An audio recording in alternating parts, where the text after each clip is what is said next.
See, it is a known fact. I was just looking at the work going on in full swing as far as the flyover is concerned. It's only one or two sections where they have temporarily halted the work because they are getting a fresh NOC according to the relevant height that is required. They are seeing whether at the existing design which was there prior to the controversy, whether it really obstruct OLS comes into play or not. If it does not come into play, then the same thing will continue.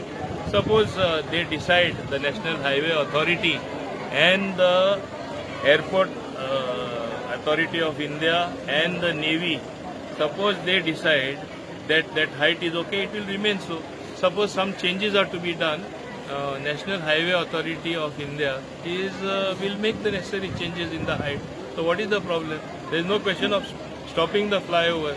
There is no question of stopping the good development that is taking place in entire Goa.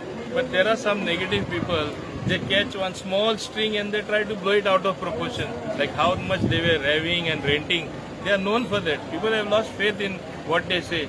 Otherwise there would have been such a hue and cry which they expected from people of South Goa. Why there is no reaction? Because they know this government believes in good development.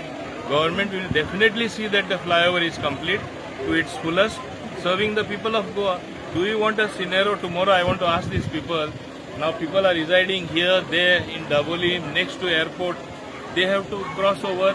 They have to use the highway. Do you want the traffic from MPA, that is Mormugao Port, to come and impact them and stop traffic everywhere? Have double or triple the accidents that never took place? Do they want such a situation? That is the moot question. They don't first of all understand anything, or even if they understand, they want to bring some negativity in public mind and say that something is not good. They are known for that.